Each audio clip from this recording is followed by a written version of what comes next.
আসসালামু আলাইকুম। আমি এখন বর্তমানে নীলফামারী জেলার ডিমলা উপজেলার ডালিয়া বাজারের সামনে তিস্তা ব্রিজের নিচে দাঁড়িয়ে আছি। আর এই তিস্তা ব্রিজটা দেখানোর একটাই উদ্দেশ্য, ভারত আমাদেরকে পানি না দেওয়ার কারণে কিন্তু সম্পূর্ণ এলাকা মরুভূমিতে পরিণত হয়েছে।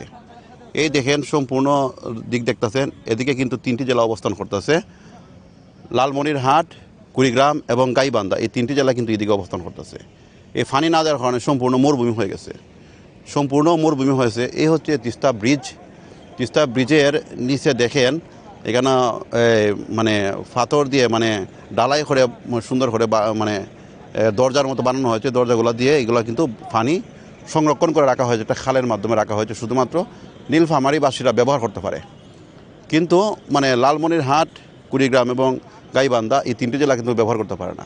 আর এই যে দেখতেছেন দোকানপাট তারা নিয়ে বসছে নদীর মধ্যখানে, এই যে দোকানপাটগুলো দেখতেছেন নদীর মধ্যখানে নিয়ে বসছে, কিন্তু নদীর মধ্যখানে পানি না থাকার কারণে নিয়ে বসছে। আর অনেকে ছবি তুলতেছে, বিভিন্ন জায়গা থেকে আসছে, তারা ছবি টবি তুলতেছে।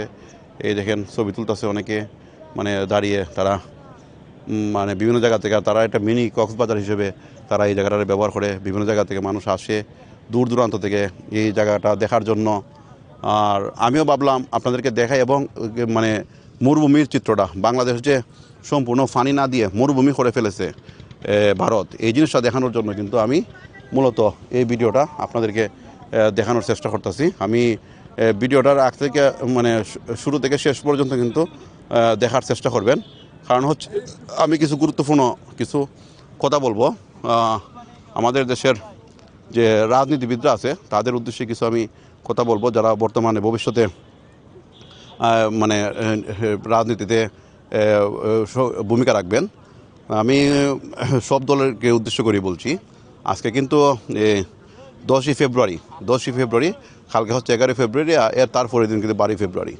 তো 12ই ফেব্রুয়ারি হচ্ছে নির্বাচন, আর আজকে হচ্ছে 10ই ফেব্রুয়ারি। যেহেতু 10ই ফেব্রুয়ারি আমি আপনাদেরকে বলতেছি, মানে নির্বাচন যেহেতু সামনে, 12ই ফেব্রুয়ারি নির্বাচন, এই নির্বাচনটাকে কেন্দ্র করে কিন্তু আমি কথাটা বলতেছি রাজনৈতিকবিদদের উদ্দেশ্য, এবং যারা ভোট দিবেন তাদেরকে মানে উদ্দেশ্য করে বলতে, যারা ভোট দিবেন। আমার প্রশ্ন হচ্ছে, এই যে আপনারা দেখতেছেন এই যে মরুভূমির চিত্রটা দেখতেছেন, এটা কিন্তু একমাত্র আমাদের ভারত বিরোধিতার কারণের ক্ষেত্রে কিন্তু এই মরুভূমির চিত্রটা কিন্তু দেখা যেতেছে। নাহলে কিন্তু এই মরুভূমিটা হতো না। কারণ হচ্ছে সেভেন সিস্টার দখল করব, এই করব সেই করব, এগুলোর কারণে কিন্তু এই অবস্থা মানে দেখা দিয়েছে। তো যাই হোক, আমি যতটুকু পারি আমি দেখানোর চেষ্টা করতেছি। চতুর্দিকে কিন্তু একই অবস্থা, ঠিক আছে, পানি একদম নাই। এই জায়গাটায় কিন্তু পানি আছে, একমাত্র নীলফামারীবাসীরা মোটামুটি জিয়াউর রহমান সাহেব খাল খনন করার কারণে কিন্তু তারা এই পানিটা পাচ্ছে। কিন্তু বাকি যারা আছে গাইবান্ধা এবং লালমনিরহাট এবং কুড়িগ্রাম, এই তিনটি জেলা কিন্তু তারা কিন্তু মানে পানি পাচ্ছে না, ঠিক আছে, সম্পূর্ণ দুদু মরুভূমি। আর আমি যে জায়গায় দাঁড়িয়ে আছি সেটা হচ্ছে তিস্তা নদীর একবারে মধ্যখানে তিস্তা নদীর একবারে মধ্যখানে দাঁড়িয়ে আছি। কারণ পানি না থাকার কারণে মধ্যখানে দাঁড়িয়ে আপনাদের সঙ্গে ভিডিওটা শেয়ার করতেছি। তো আমার প্রশ্ন হচ্ছে, রাজনীতিবিদরা যাই হোক, আমরা যে সাধারণ জনগণরা কিন্তু বুঝে শুনে ভোট দিতে হবে। যারা মানে ভারতের সাথে সম্পর্ক বজায় রেখে কূটনীতি চালিয়ে যেতে পারবে, যারা ভারতের সাথে সম্পর্ক মানে বজায় রেখে সব কিছু করতে পারবে, একমাত্র তাকেই ভোট দেওয়া দরকার। যারা ভারতের সাথে সেভেন সিস্টার দখল করবে এবং মনে করেন এই করবে সেই করবে, বিভিন্ন হুমকি দামকি দিবে ভারতকে, আর ভারতকে উস্কানি দেওয়ার কারণে ভারত আমাদেরকে সাধারণ জনগণকে ফিসে মারবে, এটা হতে পারে না। সাধারণ রাজনীতিবিদরা যদি যা করবার তা করো, সমস্যা নাই, কিন্তু তাই বলে আমরা সাধারণ জনগণ এইভাবে মানে কষ্ট করবো, এটা হতে পারে না। এই দেখেন দুদু মরুভূমি, চতুর্দিকে মরুভূমি, লালমনিরহাট, কুড়িগ্রাম এবং গাইবান্ধা। দেখেন এই তিনটা জেলায় কিন্তু মানে কোনো পানি নাই। তো তারা শাক সবজি কিচ্ছু করতে পারে না। এই পানি ছাড়া কী করবে? পানি নাই, তারা কি করবে? সুতরাং তারা কিচ্ছু করতে পারে না। আর না করার কারণে কিন্তু আজকে কিন্তু মানুষ মানে অসহায়ভাবে জীবনযাপন করতেছে। এই তিস্তা পাড়ের মানুষরা কিন্তু অসহায় জীবনযাপন করতেছে, একমাত্র এই আমরা সম্পূর্ণ ভারত বিরোধিতার কারণে। আর এই যে তিস্তার যে প্রকল্পটা, এটা কিন্তু আমরা যখন জানি, শেখ হাসিনা যখন শেষবারের মতো 2024 সালে যখন নির্বাচনে তিনি জয়লাভ করেন, তখন কিন্তু সাবেক প্রধানমন্ত্রী যখন জয়লাভ করেন, তখন কিন্তু তিনি ভারতে গিয়েছিলেন। মানে তখন সাবেক প্রধানমন্ত্রী হিসেবে ভারতে গিয়েছিলেন। ভারতে যাওয়ার পরে উনি কিন্তু তিস্তা পরিকল্পনা কিন্তু বাস্তবায়ন করেছিলেন এবং বাস্তবায়ন করার সঙ্গে সঙ্গে উনি কিন্তু মোদি কিন্তু মানে অনুমোদন দিয়েছিল যে ঠিক আছে পানি তিস্তা ব্রিজের পানি মানে ছেড়ে দেওয়ার জন্য এবং ব্যবহার করার জন্য। কিন্তু মমতা বন্দ্যোপাধ্যায় কিন্তু উনি কিন্তু ফানি দেয় নাই যে কোনো কারণে হোক। তো রাষ্ট্রের প্রধানমন্ত্রী যেহেতু পারমিশন দিয়ে দিয়েছে, যে মুখ্যমন্ত্রী এখানে কিচ্ছু না, ঠিক আছে, মুখ্যমন্ত্রী কিচ্ছু না, হয়তো একটু রাগ অভিমান থাকতে পারে, রাগ অভিমানের পরেই কিন্তু উনি ফানি দিয়ে দিত। তো শেখ হাসিনা কিন্তু যে কোনোভাবেই হোক এটা মোদির কাছ থেকে এটা পারমিশন নিয়ে আসছে, আর প্রধানমন্ত্রী যেহেতু দেওয়া দিচ্ছে, মমতা এখানে আটকানোর কোনো মালিক না, মমতা 100 বার দেওয়া দিত। কিন্তু এটা শেখ হাসিনা কিন্তু যেভাবে হোক, কূটনীতিকভাবে হোক আর যেভাবেই হোক, উনি কিন্তু এটা মানে সমাধান করেছিলেন। কিন্তু এই 5ই আগস্টের পরে যে পরিস্থিতি সৃষ্টি হয়েছে, এরপর থেকে মানে অবস্থা কিন্তু খুবই খারাপের অবস্থা। আমরা ব্যবসায়ী যারা আছি, আমি ব্যবসায়ী, যে কারণে কিন্তু আজকে আমি দুঃখের সঙ্গে এই কথাগুলো বলতে হচ্ছে। কারণ হচ্ছে কিছু কিছু এই যে কুলাঙ্গার আছে, এই কুলাঙ্গারদের কারণে কিন্তু আজকে এই সমস্যা। 7 সিস্টার দখল করব, এই করব, সে করব, আর ভারত মনে করে আর সত্যি সত্যি মনে 7 সিস্টার দখল করব। যে কারণে আজকে এই যে লালমনিরহাটের চতুর্দিকে বিমান মানে ঘাঁটি অনেক তারা স্থাপন করছে, যে মানে যাতে কোনো অবস্থায় কোনো তাদের কোনো বহিঃশত্রু আক্রমণ করতে না পারে, সেজন্য তারা কিন্তু প্রচুর বিমান ঘাঁটি স্থাপন করছে। সবচেয়ে বড় কথা হচ্ছে এটা, ওই মানে আমি কিচ্ছু করতাম পারতাম না, অথচ বড় বড় ডাক। ভারত যারা ভ্রমণ করছে, হ্যাঁ, তারা কিন্তু জানে আমি 7 বার গেছি ভারত, ঠিক আছে।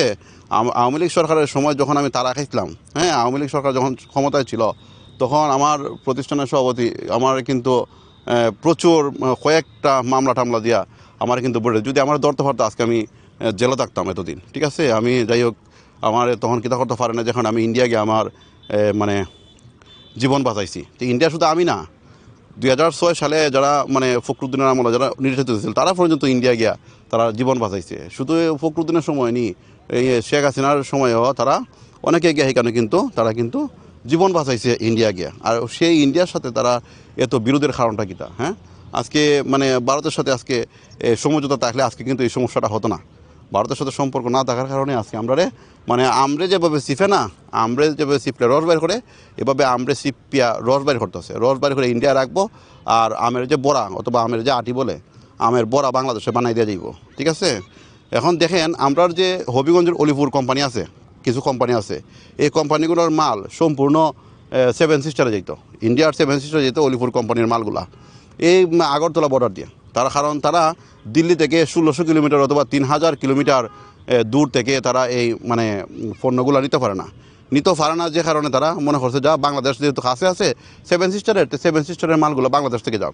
যে কারণে আমাদের আগরতলা বর্ডার দিয়ে মানে আমাদের হবিগঞ্জ মানে সিলেট বিভাগের হবিগঞ্জ জেলার অলিপুর কোম্পানি থেকে তারা প্রচুর মাল নিত, RFL-এর বালতির থেকে ধরে বদনা বালতি, তারপর বিভিন্ন আসবাবপত্র, প্লাস্টিকের জিনিস যেগুলো আছে, তারপর মানে অনেক জিনিস আমি দেখছি, কাপড় থেকে ধরে কোনো কিছু বাদ নাই, সব আগরতলা মানে বর্ডার দিয়ে তারা বেশিরভাগ পণ্য আমাদের মানে হবিগঞ্জ অলিপুর ফ্যাক্টরি থেকে তারা নিত। এখন কিন্তু আগরতলা বর্ডার কিন্তু সম্পূর্ণ লক করছে, যে কারণে 7 সিস্টারে যে দূরের কথা, মানে বাংলাদেশের মাল বাংলাদেশেই থাকতেছে, অলিপুরের অনেক ফ্যাক্টরি বন্ধ হয়ে গেছে।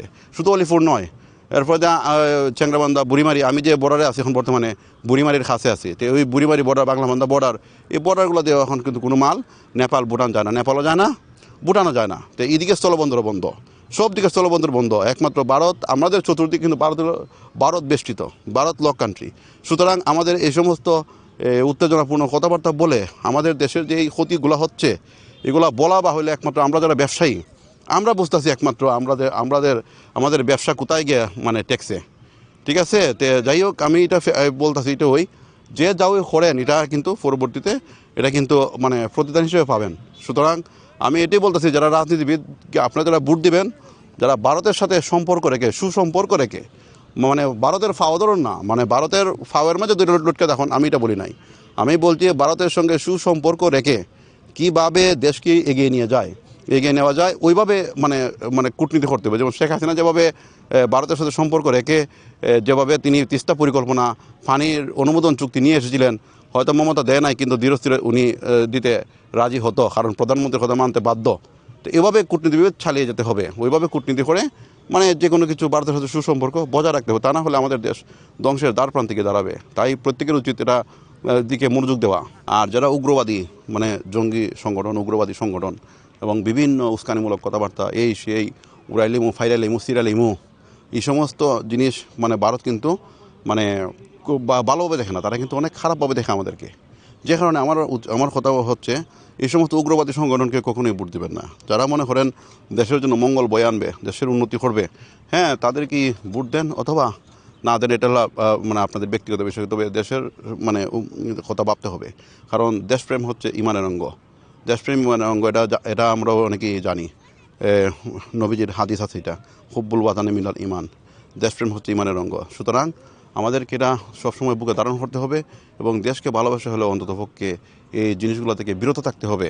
এবং যারা মনে করেন উগ্রবাদী সংগঠন আছে এগুলো থেকে আমাদেরকে মানে দূরে থাকতে হবে, কারণ না হলে কিন্তু দেশ কিন্তু ধ্বংসের পথে। এখন কিন্তু ভারত কিন্তু চতুর্দিকে লক করছে, প্রায় 1 কোটি লোকের উপরে বেকার। ঢাকা গাজীপুর যারা আসবেন তারা দেখতে পারবেন সব ফ্যাক্টরি বন্ধ হয়ে গেছে। আপনারা কি হয়তো ভাবছেন জানি না, 1 কোটি লোক প্রায় বেকার। 1 কোটি লোকের সাথে তাদের পরিবার আছে, ছেলে মেয়ে আছে, এগুলো সব কিন্তু এখন বর্তমানে মানে না খাইয়ে মরবে। ঠিক আছে, দুর্ভিক্ষ কিন্তু সামনে অবধারিত। তো যে কারণে আমি এটি বলতেছি, আপনারা হয়তো, আমি কোনো পক্ষপাতিত্ব অথবা যে কোনো কিছু নিয়ে বলতেছি না। আমি আজ পর্যন্ত এখন পর্যন্ত আমি কোনো দলকে ভোট দেবার মতো আমি সুযোগ পাই নাই। আর মানে বিভিন্ন জায়গায় থাকি, তো যে কারণে আমি এখন পর্যন্ত আমি ভোট দেবার সুযোগ পাই না। আর দলের পক্ষপাতিত্ব করবো দূরের কথা। আমি কিন্তু বলতেছি এটাই, যারা ভারতের সাথে সম্পর্ক রেখে ব্যবসা বাণিজ্য এগিয়ে নিয়ে যেতে পারবে, একমাত্র তাদের সাথেই মানে আমরা বন্ধুত্বপূর্ণ মানে সম্পর্ক বজায় রাখতে হবে। তা না হলে কিন্তু আমাদের দেশ ধ্বংসের দিকে এগিয়ে যাবে। দেখেন কি অবস্থা, এই যে দেখেন এই চতুর্দিকে কিন্তু দুধু মরুভূমি, কিন্তু তারা কিন্তু এটা দেখতেছে ঠিকই ভারত, কিন্তু দেখেও তারা কিন্তু কোনো প্রকারের মানে মায়া দয়া এগুলো নাই। কারণ তারা মনে করে বাংলাদেশ মরলেই কি আর বাঁচলেই কি, মানে তারা আগে হয়তো একটু মানে একটু মায়া দয়া করতো। যেমন ধরো যে এখন দেখছে আওয়ামী লীগ সরকার নাই, তারা এই দিকে আর নজর নাই এখন আর। মানে শেখ হাসিনা যখন ছিল তখন তারা মনে করেন মোদি যদিও মমতায় ফানি না দেয় সমস্যা নাই, কিন্তু মোদি কিন্তু টিকি দেওয়া দিলাইছে। মোদি কিন্তু টিকি পানি চুক্তি যে করছিল তিস্তার, তখন কিন্তু দেওয়া দিছে। কিন্তু মানে হয়তো 2 দিন আগ পরে হোক শেখ হাসিনায় যে কোনোভাবে হোক এটা নিয়ে আসতো। কিন্তু দুঃখের বিষয় হচ্ছে এটাই, মানে আমরা দেশের যারা আছেন প্রত্যেকেই উগ্রবাদী।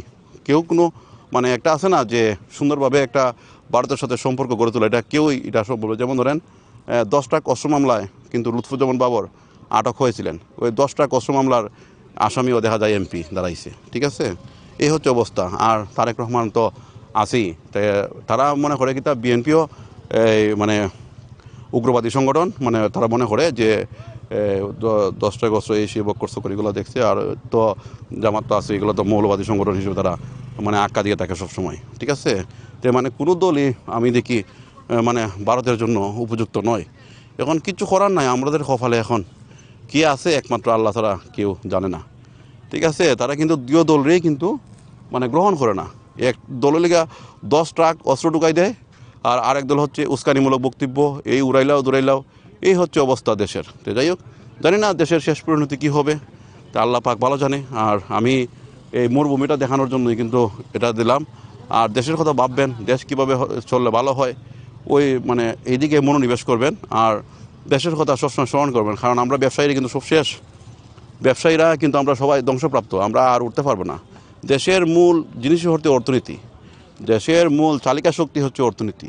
আর যদি অর্থনীতি ধ্বংস হয় তাহলে আর কিচ্ছু, মানুষের আর কিচ্ছু থাকে না। অনেক কথা বলার ছিল, বলতে পারলাম না, নির্বাচনের মানে চলে আসছে।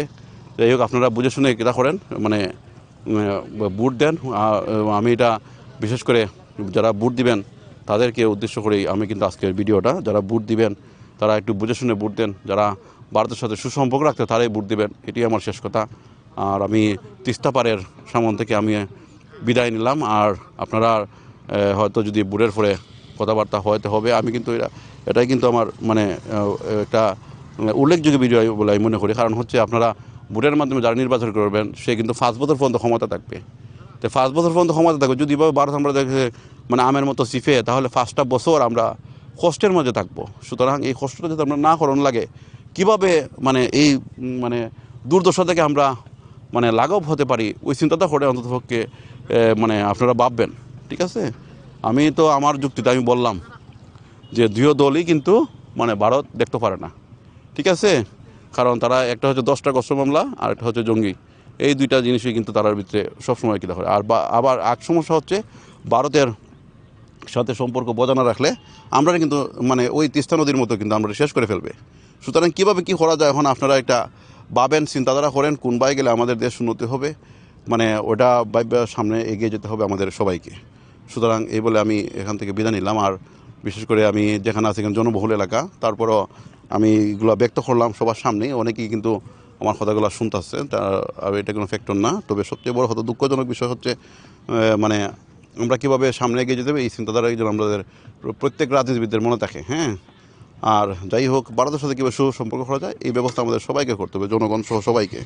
শুধু রাজনীতিবিদ নয়, আমরা জনগণকেও সিদ্ধান্ত নিতে হবে। নাহলে রাজনীতিবিদরা সবচেয়ে আরামে থাকে, কারণ তাদের কোনো সমস্যা হয় না, তারা মানে কোনো প্রবলেমে পড়ে না। প্রবলেম পড়বো আমরা সাধারণ জনগণ। তারা ভারতের সাথে সম্পর্ক না রাখলে আমরা জনগণ পড়বো বিপদের মাঝে। আর কিছু কিছু যারা ভারত বিরোধিতা করে তারা চরিত্রটা আমি তুলে ধরি। তারা হচ্ছে হয়তো লাকিজ ব্যবসায়ী, যেমন ধরেন কলকাতা যাইবো, এক রাত থাকবো, আর লাকিজের ভিতরে বইরা কিছু মাল টাল নিয়ে আসে কলকাতা থেকে এক রাত। তারা মানে ইন্ডিয়া ভারত শহরটা ভারত যে কত বড় দেশ এটা আসলে তারা দেখছে না। যদি দেখতো তে অবশ্যই ভারতের বিরোধিতা করতো না। ভারত যে কত বড় দেশ এই মানে যারা বিরোধিতা করে তারা দেখে নাই। ভারত যাইব দূরে কথা, ভারত মানে দেখে নাই যে কারণে এই সমস্যাটা হচ্ছে। ভারত একটা জায়গায় যাইতে 3 দিন লাগে, যাইতে 3 দিন লাগে আইতে, মানে 6 দিন জায়গা, 1 সপ্তাহ জায়গা তোমার যাওয়া আর আসার মধ্যেই। যেমন কাশ্মীর গেলেন, কাশ্মীর যাইতে লাগে 3 দিন, আইতে লাগে 3 দিন। আপনার তামিলনাড়ু গেলেন, সাগর দেখতে গেলেন, কেরালা গেলেন, 3 দিন 4 দিন লাগে যাইতে, 3 দিন 4 দিন লাগে আইতে। 7 দিন 8 দিন জায়গা, 1 সপ্তাহ জায়গা যাওয়া আসাই। তে দেখা তো আমি তো 7-8 বার গেছি এই পর্যন্ত, ঠিক আছে। আমি গেলে 1 মাস 2 মাস 3 মাস 4 মাস এভাবে টাকি। কারণ হচ্ছে এখানে দেখার মতো জায়গা এবং ঘোরার মতো জায়গা। আপনি ভারত ঘুরলে মনে করবেন পৃথিবীর অর্ধেক জায়গা ঘুরে ফেলছেন। তাদের অনেক কিছু খাবার দাবার সস্তা, মানে সব কিছু মোটামুটি আরামদায়ক, যে কারণে কিন্তু আমরা এই জায়গা ভালো পাই। যে কারণে ভারতের সাথে ভারতের মানুষই কিন্তু খুবই আন্তরিক, মানে তারা বলা হইল। কিন্তু এই দিকে তারা যদি পাকিস্তানিভাবে কথাবার্তা বলতো, দেখতে পারতেন মিসাইল কতগুলো মারে, ভারত নিমিকে আর 7 নিমিকে। এগুলো যদি পাকিস্তান বলতো দেখতে পারেন মিসাইল কী পরিমাণ তারা খেয়েছে। তো যাই হোক, আমরা ভাগ্য বলা, আমরা যে কোনো কারণে হোক তারা আমরা বালা ফাইগো থেকে আমরা কিছু করে না, ঠিক আছে। আমি ওইটি বললাম, কারণ ভারতের সাথে লাগালাগি হরে কোনো সম্ভব। ভারত হচ্ছে এমন একটা দেশ, আপনি কাশ্মীর গেলে ইউরোপ কান্ট্রি পাবেন, রাজস্থান গেলে মরুভূমি পাবেন, মরুভূমি সৌদি আরব যেতে হবে না। আর কাশ্মীর গেলে তো ইউরোপ কান্ট্রি সম্পূর্ণ।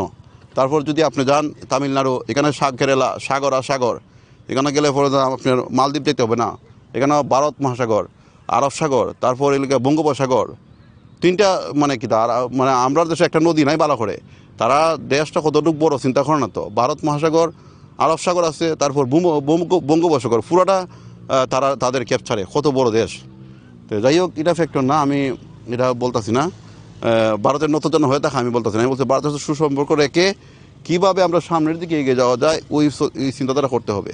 এভাবে উগ্রবাদী কথাবার্তা বলে মানে এই হরমু সেই হরমু এগুলো বলে কিচ্ছু করা সম্ভব না। যাই হোক, নাহলে এভাবে আমাদের মানে মরুভূমি হয়ে থাকতে হবে, আর গরিব মানুষ মরবে। রাজনীতিবিদরা তারা তো আরামে আছে, তারা কোনো সমস্যা নাই। এই যে গার্মেন্টস ফ্যাক্টরিগুলো বন্ধ হয়েছে, এখন এই শ্রমিকরা মরবে, তারা না খাইয়া থাকবো, না খাইয়া তাদের জীবন যাইব। তো রাজনীতিবিদরা কী করবে, তারা টেকা কিন্তু টিকে আছে, তারা মানে বহু ছেলে মেয়ে এটা কিন্তু বিদেশ পড়ালেখা করাইতেছে। তো তারা কিন্তু সুখে থাকবে, আর আমরাই মানে কপাল পরে আমরাই মরমু। এর লাগে আমরা সিদ্ধান্ত নিতে হবে কোনভাবে যাইতে হবে, আমরাই সিদ্ধান্ত নিতে হবে, তাদেরকে মানে সিদ্ধান্ত দিলে হবে না। আমরা যার মানে যে হলে ভারতের সাথে সুসম্পর্ক বজায় রেখে বন্ধুত্ব বজায় রেখে চলাফেরা করতে পারবো, একমাত্র তারই আমরা ভোট দিব, তারই আমরা যাতে নির্বাচিত করতে হয়, অথবা এইভাবে আমরা কিন্তু করতে হবে। যাই হোক, আমি অনেক কথা বললাম, আপনারা মনে কষ্ট থাকলে মানে ভুলবেন, মাফ করবেন। আর আমি আমার দুঃখে বললাম, কারণ আমার ব্যবসা শেষ, আমার ব্যবসা অনেক কষ্টে দাঁড় করেছিলাম, আমার মতো অনেকেই ব্যবসা দাঁড় করেছিল, সবার ব্যবসা শেষ। এই কারণে কিন্তু দুঃখে কষ্টে কিন্তু কথাগুলো বললাম। যাই হোক, ভালো থাকবেন। তিস্তাপাড়ের সামন থেকে আমি বিদায় নিলাম। আসসালামু আলাইকুম।